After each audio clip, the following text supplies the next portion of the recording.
Let's get right into it. Number 9.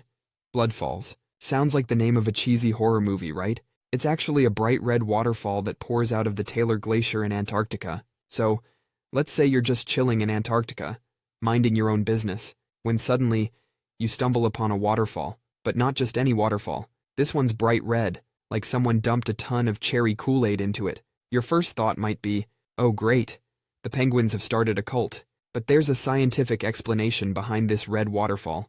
You see, the water that flows from bloodfalls is super salty and full of iron. When it comes into contact with the air, the iron rusts, turning the water a deep blood-red color. The water flowing from bloodfalls is ancient. It's been trapped under the glacier for over 1 million years. Scientists have discovered microbes living in this ancient water. These tiny microbes have been isolated for so long that they've evolved to survive without oxygen. Instead, they inhale sulfur and iron compounds. Number 8. The dry valleys of Antarctica. When you think of Antarctica, you probably think of a giant ice cube covered in penguins, right? But the dry valleys are different. Imagine a rocky terrain with big mountain ranges and huge empty plains. The dry valleys are so dry that there's no snow or ice there, which is pretty mind-blowing when you consider that they're right in the middle of the coldest continent on Earth. Despite being one of the harshest environments on the planet, there's still life in the dry valleys. There are tiny creatures called tardigrades living out there. These little guys can survive pretty much anything. Extreme temperatures, nuclear radiation, they can even survive in the vacuum of space. So, how do they survive all this? They simply curl up into a little ball and enter a state of cryptobiosis, which means their metabolism stops. They can survive for years without food or water in this state. Number 7. Singing ice. So, you're in Antarctica trying not to freeze to death and all that. Suddenly you hear this eerie humming noise. At first you might think, oh great, the cold has finally driven me crazy.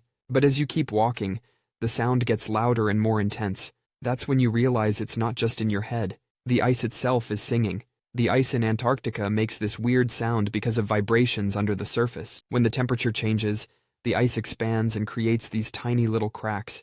And when the wind blows through these cracks, it makes the ice vibrate like a giant frozen guitar string. So, if you're ever lost in Antarctica and you start hearing weird music, don't get your hopes up thinking it's a rescue party looking for you. It's just the ice singing as you turn into a human popsicle. Number 6. The crocodile ice fish. If you were to cut one of these fish open, you wouldn't see any red blood. It's just this clear, slightly yellowish liquid, kinda like that mystery juice at the back of my fridge that I'm pretty sure has been there since Obama left the White House. That's because this is the only fish on Earth that has white blood. These fish live in the Southern Ocean around Antarctica, where the water temperature is so cold, it could freeze your blood solid. So how do they survive? Well, their blood is loaded with anti-freeze proteins. These proteins lower the freezing point of their blood, allowing them to swim freely in the icy waters without turning into fish popsicles. But here's the really messed up part. These fish are cannibals. They have no problem chowing down on their own friends and relatives. Uncle Jerry? Cousin Steve? Doesn't matter. They're all on the menu. I mean, you gotta do what you gotta do to survive. At least when they're eating their uncles and cousins, there won't be any red blood stains on their hands. Number 5. Lake Vostok. This frozen lake has been cut off from the rest of the world for 15 million years. You might be wondering, what's so special about a lake that's been chilling under ice for millions of years? Well, scientists believe that Lake Vostok could be home to some seriously weird life forms. We're talking about microbes that have been cut off from the rest of the world for so long that they might as well be aliens. But getting to these microbes is like trying to break into a high-security prison. To reach the lake, we have to drill through 13,000 feet of solid ice. That's 4 kilometers for anyone that's not from the land of burgers and gun violence. The Russians have been drilling into the ice for years, trying to reach the lake without contaminating it. In 2012, they finally broke through, but there were concerns that they might have accidentally introduced some modern microbes into this ancient ecosystem. Number 4. The killer whales. First off, let's get one thing straight. Killer whales aren't actually whales. They're the distant cousins of dolphins that got into crime and joined a gang. These guys roll up in groups to hunt, and they're at the top of the food chain. Nothing eats them, but they sure love to eat everything else. In Antarctica, killer whales have figured out a cool trick. They flip ice floes upside down, and the seals chilling on top slide right into their jaws. It's like a vending machine, but better, because the snacks are always fresh. Also, scientists have seen these killer whales hunting down and killing seal pups, And not just for food, they seem to do it for fun. They keep tossing the poor little guys around like they're playing volleyball.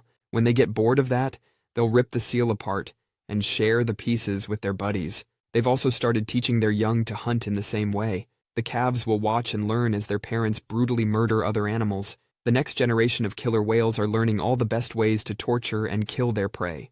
I guess you gotta start them young if you want them to be successful psychopaths. Number 3. The giant Antarctic sea spider. When I say giant, I mean it's the size of a dinner plate. Now, if you're sitting there thinking, oh, it's just a big spider, what's the big deal? Well, let me tell you, this thing is straight out of a nightmare. You see, the giant Antarctic sea spider is a bit of a lazy hunter. It just sits there on the ocean floor, waiting for some poor, unsuspecting prey to swim by. And when it does, the sea spider strikes, injecting its victim with digestive juices that turn its insides into a nice, slushy smoothie. But the sea spider doesn't have a mouth. Instead, it has this long, straw-like tube that it uses to slurp up its liquefied prey, basically drinking its victim like a juice box. Oh, and did I mention that these sea spiders can go for a whole year without eating? They'll just sit there and wait for their next victim. But don't worry, it's not interested in humans. Our giant Antarctic friend sticks to a strict diet of fish and other seafood. Number 2. Deception Island. You're sailing along, thinking you've found a nice, cozy harbor to drop anchor. On the surface, it looks like your average Antarctic island, all ice, snow, and penguins walking around. But it's actually an active volcano that erupts every once in a while. Back in the early 1900s, some genius decided it would be a great idea to set up a whaling station on this volcanic island. The station was abandoned in the 1930s after the volcano erupted and caused some serious damage.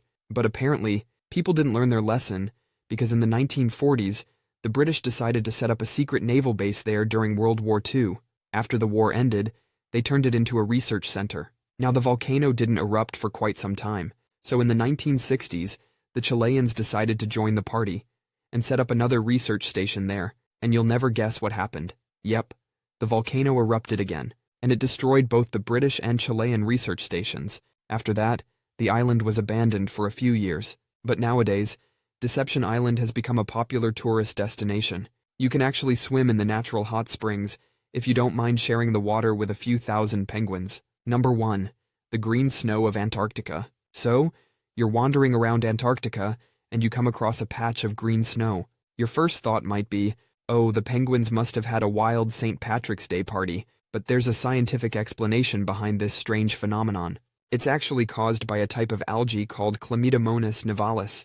These tiny organisms live in the freezing temperatures and the deadly UV radiation of Antarctica. When they bloom in large numbers, they give the snow a distinct green color that can even be seen from space. The green snow is often found near penguin colonies, which is basically the equivalent of choosing to live next to a sewage treatment plant. Why? Because penguin poop is like steroids for the algae. The nitrogen-rich droppings act as a fantastic fertilizer. But green isn't the only color you'll find in Antarctica's snow.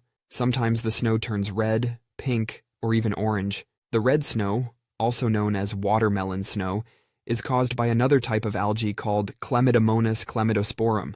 These guys are the cousins of the green algae. They produce a red pigment to protect themselves from the UV rays. And if you thought green and red snow were weird, wait until you hear about the yellow snow.